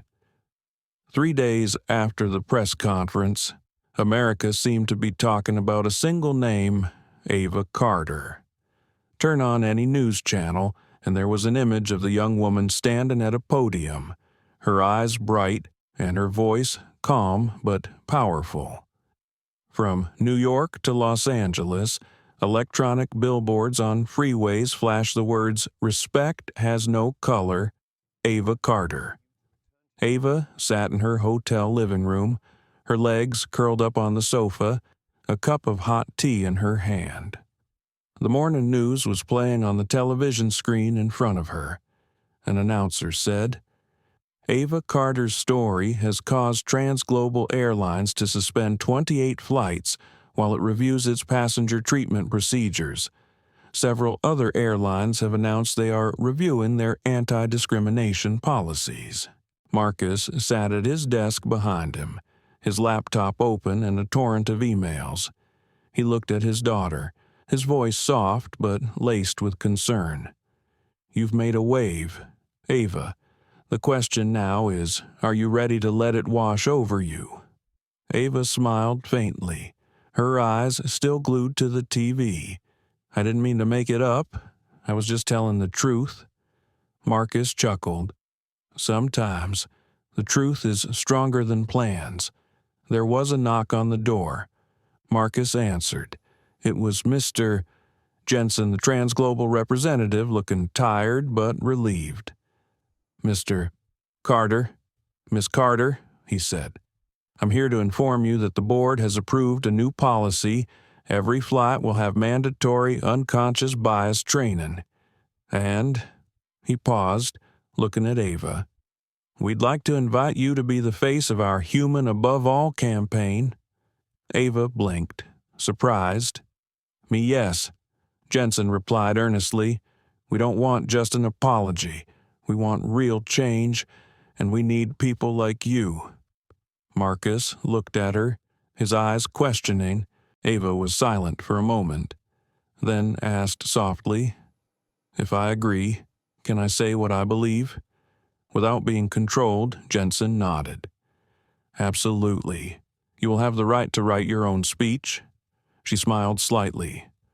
"Okay, then." After Jensen left, Marcus turned around, his voice half proud, half worried. "You know, once you step out of your personal boundaries, you can't go back. They'll listen to you, but they'll also judge you." Ava looked straight at him.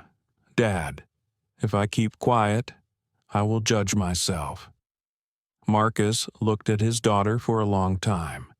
He knew that from this moment on, Ava was no longer the 17-year-old girl who needed her father's protection. She had become the voice of a generation. In the afternoon, Ava sat in a room with the company's media team. A TV producer came to interview her directly. She wore a light blue shirt, her face natural, her voice soft but clear. The reporter asked Ava, "Do you think what happened to you was a big turning point in your life?" She thought for a few seconds and then replied, "I think the turning point is not what others do to us, but how we react. I could be angry, but I choose to be calm. I could be silent, but I choose to speak." The reporter nodded, his eyes respectful. "And now, millions of people are listening to you." Ava smiled, her smile soft as light after rain. "I don't need them to listen to me. I just hope they listen to each other." The quote was replayed thousands of times on social media and cited in numerous articles. In just one day, Ava's "I Choose to Speak" clip reached more than 20 million views. Marcus watched from a distance, feeling both proud and worried. As night fell, he stood on the balcony overlooking the city, yellow lights lining the steep streets around the bay. Ava stepped out, wearing a light coat. "Dad, you're not sleeping yet." Marcus turned back, smiling slightly. "Not yet. Just thinking about how fast my daughter's growing up." Ava leaned against the railing. "I was thinking, too, People call me an icon, a voice for justice, but I'm still me. A 17-year-old student who likes bubble tea and indie music." Marcus smiled. "The world needs to remember that the people who change it are ordinary people." Ava looked into the distance, where the lights of the Golden Gate Bridge twinkled like stars. "Are you scared, Dad?" Seeing me standing in front of that crowd, Marcus exhaled. "Yes, I was afraid of you getting hurt, but I also knew that your true strength wasn't in avoiding hurt, but in knowing how to bounce back from it." She was silent. A gentle breeze blew, ruffling her hair. The next morning, Ava and Marcus flew back to Denver. When they stepped out of the airport, hundreds of people were waiting. Some held signs that read, "We stand with Ava." Others carried flowers, including high school students and parents. One young girl held a sign that read, "Because of you, I'm not afraid to dream." Ava stopped, speechless. She walked over and bent down to hug the little girl. In that moment, all the noise around her seemed to disappear. Marcus stood back, his eyes moist. Real change, he knew, wasn't in news reports or policy. It was in hearts like hers, people who felt seen, understood. That evening, Ava went home. Her room was the same, the small solar panel she had made for Green Tech still on the corner of her desk.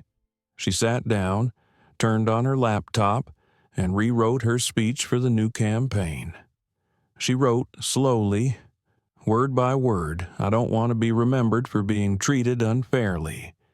I want to be remembered for believing that goodness can prevail, for not being silent." She read it again, smiling slightly. Then she closed the laptop and looked out the window. The night sky was clear, with a few stars shining. She whispered, "Dad is right. It all starts with trust." Marcus stepped through the door, leaned his shoulder against the frame, and smiled. "You only said half of it. The rest was action. And I just did it." Ava turned, her eyes sparkling. "Dad, I don't think I've changed the world, but maybe I've made it stop for a moment to think." Marcus nodded, and that was the beginning of the change. Father and daughter looked out, the moonlight bathing the room in the soft light. Somewhere, at that same moment, millions of people were watching Ava's speech, sharing, arguing, crying, and thinking about simple things about justice, about compassion, about kindness. Ava chuckled. "There will be a lot to do tomorrow," Marcus replied, his voice soft as a breath. "Yes, but tonight, sleep well, for you have made the world listen." A week after the press conference, Ava Carter became the name America couldn't stop talking about.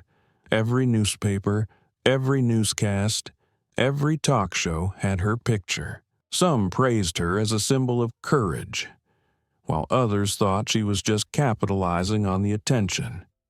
Social media was divided. Posts of support were mixed with countless negative comments. Ava sat alone in her home office. The glow of her phone screen illuminated her tired face. She scrolled through the messages. Some were thank you notes, but most were harsh criticisms. "She's just a celebrity kid. Would she have said that if she were white? This is exaggerated." Ava put the phone down and took a deep breath. There was a strange emptiness inside her, as if all the noise outside had drained her of her energy. Marcus walked in with 2 cups of hot cocoa. He set one down next to his daughter. I heard they were having a heated discussion on TV. Ava nodded slightly, her eyes still downcast. "I don't know why I feel so bad, even though I was prepared." Marcus sat down opposite her, his voice soft. "You speak the truth, Ava. But the truth sometimes makes people uncomfortable, especially when it makes them look at themselves. She smiled sadly. I'm just a student. Dad, I don't want to be an icon. I just want to be myself. Marcus was silent for a moment, then said, I know, but when you step into the light, you can't just choose the warmth. You have to learn to stand in the darkness. Ava nodded slightly, her eyes sparkling but determined. That afternoon, Ava was invited to a national television station for a live interview. In front of the camera, she wore a black suit, her hair tied back. The host, a middle-aged woman, asked bluntly Ava, There are opinions that you are using this story to gain fame and create a personal brand. What do you say to that? Ava paused for a moment, but quickly regained her composure. I can't control how others see me. All I know is that I was offended that day, and I chose not to stay silent. If the truth makes me misunderstood, I still choose to speak it out, behind the screen. Marcus watched, his eyes filled with pride and concern. He knew his daughter was learning to face the real world, a world that wasn't always fair, even when she fought for what was right. When the interview ended, Ava walked out of the studio. The bright lights were extinguished, leaving only the warm yellow light of the hallway. She leaned against the wall, sighed. A young staff member walked by, stopped, and spoke softly. Thank you. Ava, I was once kicked off a flight for wearing a headscarf. Your story made me feel seen. Ava smiled, a rare smile that day. Thank you for telling me that. Sometimes just one person who understands is enough. When Ava got home that night, she lay in bed, her mind in turmoil. She turned on the TV and saw herself again. A talk show was discussing whether Ava Carter is becoming a media vehicle. She turned off the TV and threw the remote aside. Everything went silent. There was a knock on the door. Marcus walked in, holding an old photograph. Remember, he showed her a picture of the two of them at the science fair when she was 10. Ava was smiling brightly next to a small model generator. That day, you said you wanted to create energy from sunlight so no one would be cold at night. Marcus chuckled. You've been bringing light to others since you were little. You just didn't realize it. Ava laughed through her tears. Dad always talks like in the movies. Marcus shrugged. Maybe because my life is like a movie. They laughed together, a rare smile after many heavy days. The next morning, Ava woke up early. She opened her laptop and watched the video of her speech. In the comments section, among the thousands of negative comments, one line made her stop. Thank you, Ava. My daughter watched your speech and said, Mom, I want to sit in the front row someday. She touched the screen lightly and smiled slightly. The emptiness in her heart seemed to disappear. She realized that no matter how much criticism there was, as long as one person felt inspired, it was all worth it. Marcus walked out of the kitchen, holding the morning paper. Trans Global just announced the Ava Carter Initiative. They will fund students of color in the aviation industry. Ava's eyes widened. Really, really, Marcus nodded. Your name will be associated with opportunities for hundreds of children. You have sparked something bigger than you ever imagined. Ava sat down, was quiet for a moment, then spoke softly. Dad, I think I need to take a break from social media. I want to spend time on school, on renewable energy projects, on real things. Marcus nodded, his voice warm. That was the right choice. Not all light has to shine outward. Sometimes it needs to return to be nourished within.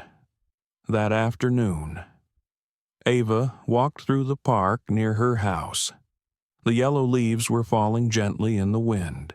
She put on her headphones and listened to the jazz music her mother used to love.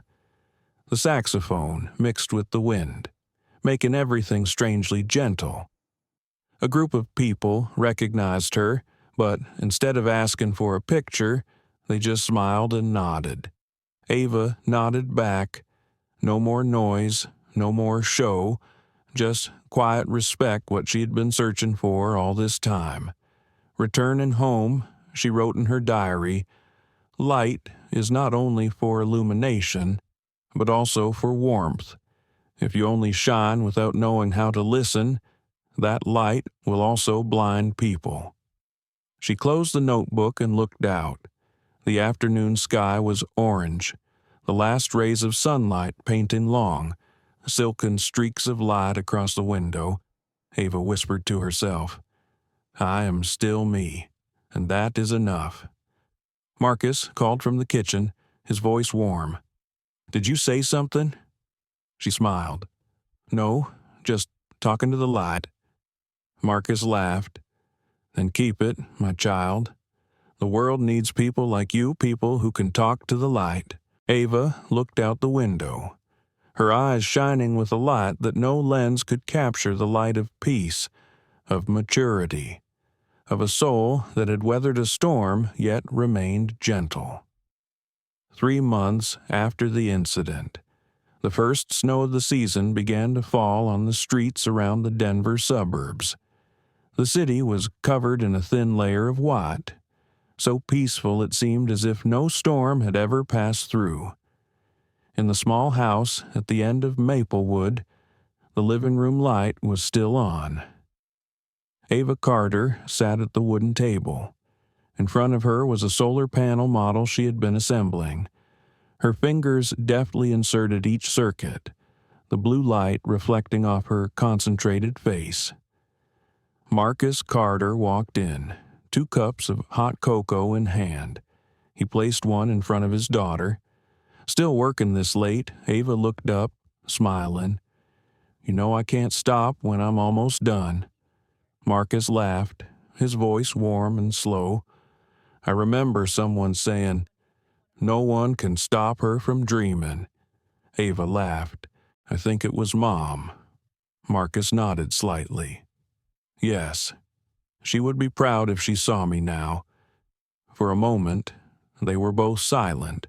A picture of Ava's mother, Evelyn Carter, hung on the wall, her gentle eyes looking down at them. Below the picture, Ava had placed a small plaque that read, "Project Evelyn Energy for Every Home." She looked at the board, her voice as light as the wind. "Dad, I think I found what I need to do." Marcus raised an eyebrow. "What is it?" Ava set the model aside. "A low-cost renewable energy project for low-income neighborhoods.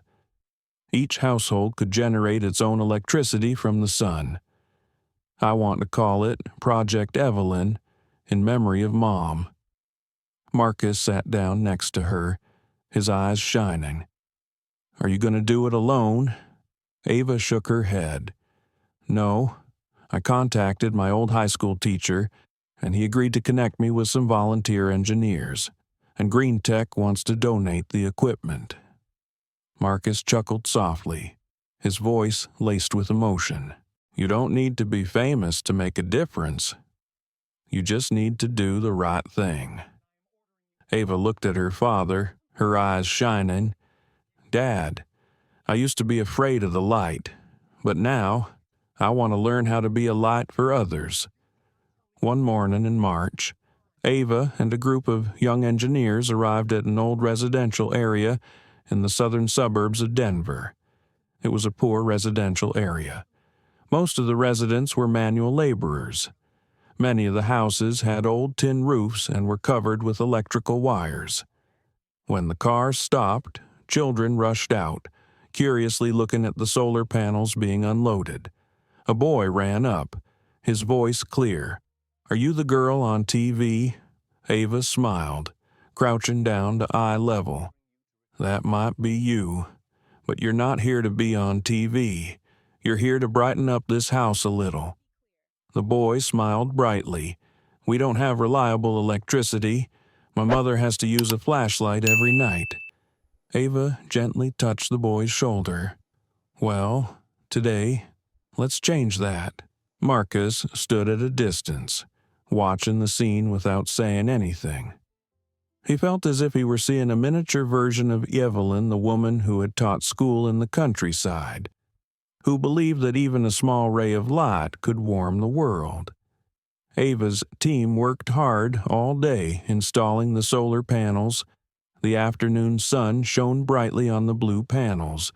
When the first power source was activated, the lights in the small house turned on. Applause rang out, mixed with the children's cheers. The gray-haired landlady stepped forward and took Ava's hand. "Thank you, daughter. I have nothing to give you, but you have brought light to us." Ava smiled, her voice trembling slightly. "Not me, but my team, and you, because you believed." Marcus approached, placed his hand on his daughter's shoulder, and said softly, "You see, this is the true meaning of light." Ava looked around at the radiant faces, the golden light reflecting off their eyes. She was suddenly filled with an indescribable feeling. All the pain, the criticism, the sleepless nights, they all paled in comparison to this moment. That evening, when they returned, Ava opened her laptop and began to write in her diary. She typed slowly, "Light is no longer something others give you. It is something you give away." The Project Evelyn video quickly went viral, but this time, Ava wasn't the center of the story. The images of the children running around the brightly lit house, the mother's smile, the engineer's laughter, all of it was genuinely moving. There was no anger, no division, just pure emotion and a belief that the world could be better. Marcus watched the video, his eyes welling up. "You brought the story back to where it belongs to humanity," he said softly. Ava replied softly, "I was just doing what you taught me." One weekend afternoon, as the snow began to melt, Ava and Marcus sat on the porch, watching the sunset. The red sun shone over the Rockies, painting the sky a golden hue. Marcus whispered, "Do you know what makes me most proud?" Ava turned. "What is it, Dad?" He smiled, his voice warm. "It's not about becoming an icon. It's about not letting yourself disappear into that light." Ava looked at her father, her eyes shining. "Dad, I think I understand. True light is not what makes others see you, but what helps them see themselves." Marcus nodded. "Yes, and now I'm helping them do it." At that moment, a gentle breeze blew, carrying the scent of melting snow mixed with the warm scent of wood. Ava looked into the distance, her heart strangely at peace. No more noise, no more storms, only silence and the pale golden light of sunset covering everything. In the distance, a bird flies across the sky, marking a gentle end to a tumultuous journey. But for Ava Carter, she knows this is not the end. This is only the beginning of a new journey, one of faith, kindness, and boundless dreams. A year after the incident, Denver was a bright summer. The nation still remembered Ava Carter, but she was no longer mentioned in sensational headlines. Instead, people talked about Project Evelyn, about the thousands of homes in poor areas that now had electricity thanks to cheap solar power systems. The map of the United States on morning television was covered with bright blue dots, each one a home with solar panels installed. In the lower right corner was a small logo, Evelyn Initiative Powering Hope.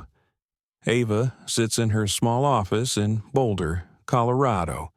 There's no CEO nameplate, No media buzz, just a bright room with project models, pictures of smiling children, and a whiteboard full of drawings. She's mentoring a group of college freshmen on how to design low-cost energy systems. A student raised his hand and asked, "Ms. Ava, do you think ordinary people like us can change anything?" Ava smiled, her eyes softening. "I think change doesn't start with how much power you have, but with whether you dare to initiate it. The world doesn't need more celebrities. It needs more doers." The class was silent for a few seconds. Then the sound of pens scribbling rang out. After school, Ava walked out into the yard. She looked up at the blue sky, the birds chirping and the wind blowing from the Rockies. Marcus was sitting on a nearby bench reading the newspaper. When he saw his son, he smiled. "Is my famous teacher finished already?" Ava smiled and sat down beside him. "The students asked a lot of questions today. One of them asked me if I was afraid people would stop caring." Marcus folded the newspaper and looked at his daughter. "And what did you say?" Ava looked away, her voice small but clear. "You said if your purpose is to be noticed, you lose energy when the light goes out, but if you do it because you believe in it, the light will naturally stay." Marcus nodded, his eyes shining with quiet pride. "I think you understand what many people never understand in their lifetimes." Ava laughed. "Maybe you're just a good teacher." Marcus shrugged. "You plant the seeds. I water them." The father and daughter looked out at the distant mountains, where the sun was sinking low, its golden light reflecting off the glass of the building. Each ray of light was like a thread connecting the past and the present, connecting the girl who was kicked out of first class to the young woman who teaches others about faith and kindness. That evening, Ava received a call from Washington, D.C. An aide informed her that the president wanted to award her the Presidential Medal of Civic Impact for her social contributions. She sat still for a long time, then smiled. She was neither excited nor surprised. She just felt at peace. She knew this was not the destination, but just a small dot on the long journey of light. On the day of the award ceremony, Ava stood on the White House stage, surrounded by hundreds of people and countless camera flashes. She wore a simple navy blue dress, her hair tied back. When the president presented her with the medal, he said, "Miss Carter, you have shown that justice comes not only from the law, but from people believing in what is right." Ava bowed her head in acknowledgement, then stepped up to the podium. She looked out at the crowd, her eyes steady. "I'm not standing here today because I've done anything extraordinary. I just don't want to be silent. I don't want the world to accept that some people deserve more respect than others. My mother used to say, 'Light is only meaningful when it radiates.' And I think that's why we're here to radiate that light, a little bit at a time. Below." Marcus sat in the front row, his eyes welling with tears. He knew this moment was not just a victory for his daughter, but also a victory for kindness, for people who stood up without armor, armed only with faith. The ceremony ended, and Ava walked out of the hall, away from the spotlight. She stood alone on the White House lawn, looking up at the night sky. A shooting star streaked by. She closed her eyes and whispered, "Thank you, Mom." Marcus stepped out, draping his coat over her shoulders, still talking to the light. She chuckled. "This time it's to say thank you." He nodded, and the light answered you. Ava looked up at the sky, her eyes glinting with humor. "It says, 'Keep going, girl.'" They both laughed. Their laughter echoed across the large yard, mingling with the sound of the night wind blowing through the fluttering flags. The following month, Ava decided to turn down several interview requests. She didn't want to be the commercial face of the movement. Instead, she opened a community energy training center, a place where anyone, regardless of race or status, could learn how to create clean energy.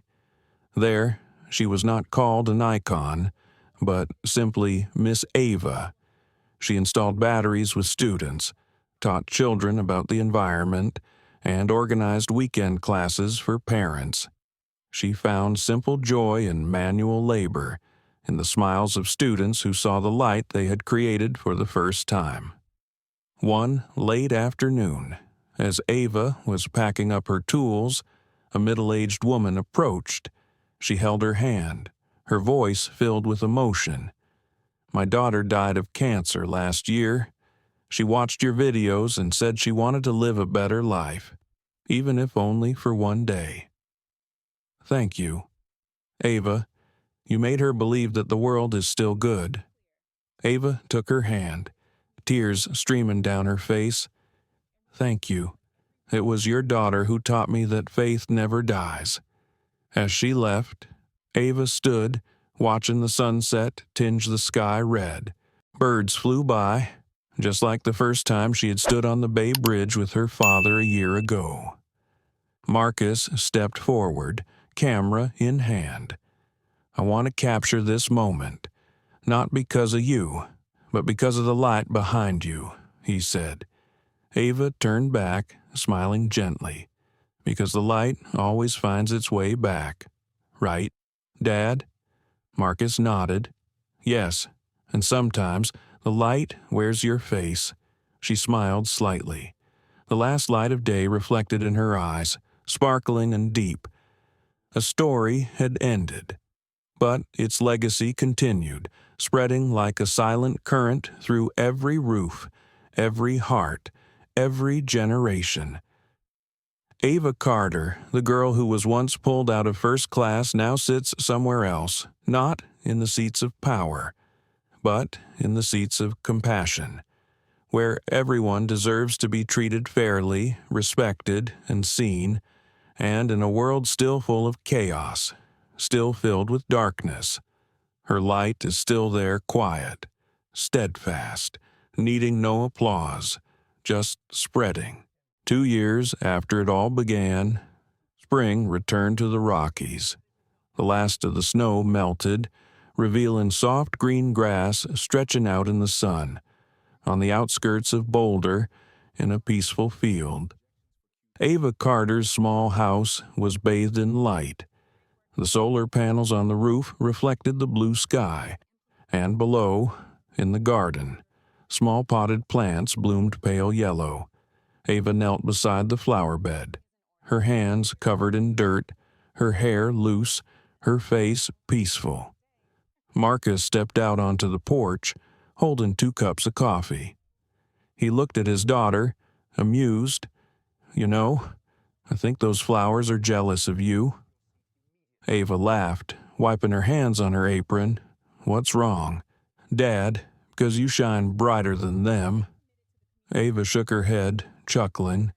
"I think they shine in their own way, like everyone else." Marcus handed her a cup of coffee, and they sat down on the porch steps. The breeze carried the scent of damp earth and blooming flowers. A moment of silence. Without words, that told them how far they had come since that day. Suddenly, the phone rang. Ava picked it up and saw a message from the Evelyn Initiative. A group of students from Detroit had sent a video thanking her. The screen showed a group of smiling children in their newly lit home. A boy held up a sign, "Because of you, we see the light." Ava put the phone down, silent for a long time. Tears fell, but they were tears of pure joy. Marcus looked at her, smiling. "You see, the light is still going further every day." Ava nodded, her voice choked. "Dad, I used to think light was just something you could see. But now I understand. Real light is something you can feel, even with your eyes closed, Marcus replied softly. Yes, and the true light, Ava, never goes out. She leaned her head on his shoulder, the warm sunlight falling on them. The wind gently shook the wooden sign in front of the door, Project Evelyn Home of Hope. In the afternoon, Ava went to the Community Energy Center. It had become a nationally recognized place, but she kept it as simple as ever. A small building with a classroom, a playground, and a workshop. She walked into the classroom, where several children were working on a miniature solar panel assembly kit. A brown-skinned girl about 8 looked up and shouted, "Miss Ava." Ava smiled. "Hello, my future engineers." She sat down beside her and helped her wire the wires. "You know," she said softly, "every light starts from a very small spark, just like you." The little girl smiled. "I'm going to light up the whole neighborhood, ma'am. I believe you can do it." Ava looked into the girl's bright eyes, which reflected her own image, the 17-year-old girl who had been pulled from first class, but had learned to stand firm and shine a light on others. When school ended, Ava went to the backyard, where a picture of her mother, Evelyn Carter, hung with the inscription, "Her light never fades." She touched the frame and whispered, "Mom, your light is still here. It's in me, in Dad, in every child I meet." A gentle breeze blew by, shaking the photograph slightly. Ava closed her eyes and smiled. That evening, Ava sat on the porch, looking up at the starry sky. Marcus came out, holding his old guitar. He strummed a few chords, the sound echoing in the quiet air. She looked at him and smiled. "You still play that song?" Marcus nodded. "It's your mother's song. Every time I hear it, I feel like she's still around." Ava said softly, "Dad, if one day I'm no longer here, I want this light to continue. Not in my name, but in the people who continue to believe." Marcus stopped playing and looked at his daughter for a long time. "You will always be here, Ava, in every child, in every home, in every person who believes in what is right." Ava smiled. "Dad, I learned something. That justice isn't about winning or losing, but about keeping your light on, no matter how dark it gets around you." Marcus put his hand on her shoulder. "And that is the best legacy you can leave." Crickets chirped. The sky was thick with stars. The light from the house cast a warm yellow glow over the yard. Ava closed her eyes and took a deep breath. The image of that flight flashed through her mind first class. The stranger's cold gaze, the hurt, the pounding of her heart, and her trembling hands as they dragged her away. But this time, the memory didn't hurt. It was just a mirror, a reminder that all light must pass through darkness before it can illuminate the world. Ava opened her eyes and looked out. On the horizon, the lights of the town below flashed. A thin line of light, but it stretched on forever. She whispered, "The light is still there." Marcus looked at his daughter and nodded. "And it will be forever. My daughter." Both were silent. Only the light sound of the guitar remained, blending with the night wind. The next morning, Ava woke up to a misty sky. She put on her coat and stepped outside. On the dewy grass, a sunflower bloomed earlier than the others, reaching out to catch the first rays of sunlight. She bent down and gently touched the petal, a warm feeling spreading through her palm. Ava smiled, her eyes sparkling. "Good morning, world. Good morning, my light." She stood up and looked towards the horizon, where the sun was rising, golden and radiant. A new day had begun, peaceful and hopeful, as if life had whispered all pain will eventually turn to light.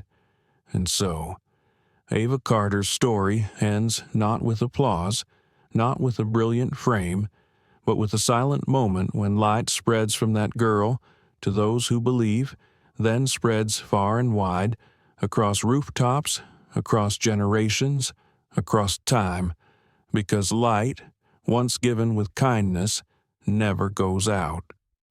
The story, Air Marshal Removes Black Teen. From First Class CEO Dad's Call Grounds. Entire Airline is not just about a flight, but about a human journey in the face of injustice.